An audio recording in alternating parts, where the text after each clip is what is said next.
के सस्ती, ओछी लोकप्रियता पाने के लिए आदमी कितना गिर सकता है। और भी कॉमेडियंस हैं, जॉनी लीवर हैं, मरहूम हमारे दोस्त राजू श्रीवास्तव, कपिल शर्मा। कभी उनके मुंह से आपने कोई अपशब्द सुना है? मैं समझता हूं कि वही सबसे ज़्यादा लोकप्रिय हैं। आप माँ बाप के बेडरूम में घुस रहे हैं, जिस माँ ने आपको 9 महीने कोख में रखा, जिसने आपको अपने खून से सींचा, जिसने आपको दूध पीकर चलना सिखाया, जिस बाप ने आपकी परवरिश की, आप उनके बेडरूम में घुस रहे हैं। ये कहाँ का मजाक है? ये मजाक नहीं है, ये अश्लीलता है, ये भद्दा मजाक है। तो ये ऐसा मजाक है कि आप अपने परिवार के साथ बैठकर ऐसे बेहुदा शो देख नहीं सकते।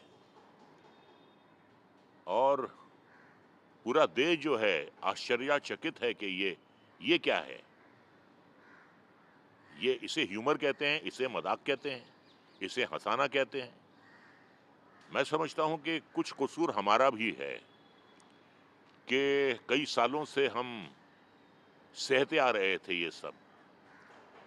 ये जो ऐसे प्रोग्राम्स हैं काफ़ी चल रहे हैं जहाँ पे खुलेआम गालियों का इस्तेमाल होता है, बेशर्मी होती है, बेहयाई होती है। हम खामोश थे आज तक, लेकिन चलिए, देर आए दुरुस्त आए, आ गए।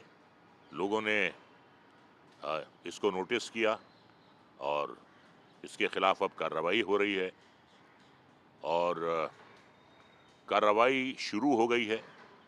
पार्लियामेंट में, लोकसभा में सवाल किए गए हैं और प्रशासन अपनी हरकत में आ गया है। तो हम जिस देश में रहते हैं, वहाँ तो माँ को देवी कहा जाता है, माँ के कदमों के नीचे जन्नत होती है, बाप देवता होता है।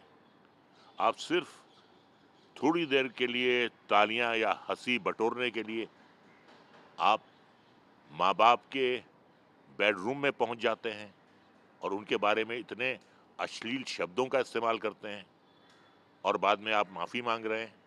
देखिए, वो गोली हो या निकले हुए शब्द हों, वो कभी वापस आते नहीं हैं।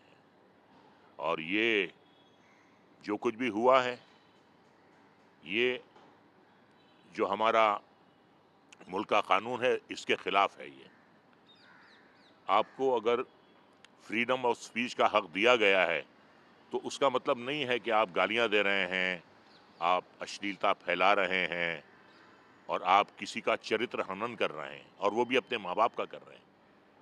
तो इससे ज़्यादा गिरी हुई बात और क्या हो सकती है? तो पूरा देश जो है बहुत बहुत अपसेट है इस बात से। लोगों को बहुत आक्रोश है। अब देखना यह है कि प्रशासन क्या करता है, सरकार क्या करती है, लेकिन इस पे ऐसे शोज पे अंकुश लगाना बहुत ज़रूरी है। यूट्यूब पर आते हैं, माँ बहन की गालियां देते हैं, लोगों को बुलाते हैं, उनकी माँ बहनों को गाली देते हैं। ये क्या है? ये कौन सा मजाक है? ये कौन सी तहजीब है? ये कौन सा तमद्दुन है? ये मेरी समझ में नहीं आ रहा है। ये कौन सी, किस तरफ जा रहे हैं हम लोग? कौन सी सभ्यता है ये? इसके खिलाफ एक्शन लेना जो है वो बहुत ज़रूरी है। और कानून में जो भी प्रावधान हैं, आईपीसी के तहत, इंडियन पेनल कोड के तहत, वो लगने चाहिए और अदालत जो भी फैसला करेगी, इसे गंभीरता से लेगी और जो भी फैसला करेगी दंडित करेगी, और जो भी फैसला होगा वो हमें मंजूर होगा।